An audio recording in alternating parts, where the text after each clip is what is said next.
gian khi bên nhau anh chưa một lần dối em.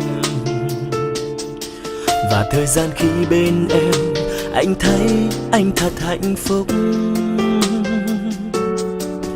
Mà sao hôm nay anh đành tâm nói lời chia tay, để cho em nước mắt sao cứ tuôn rơi.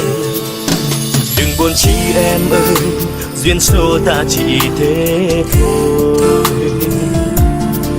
Và đừng buồn chi em ơi, dẫu biết anh thật có lỗi. Người ơi hãy hiểu cho anh nào đâu muốn chia đôi đường. Không bao giờ anh muốn điều đó.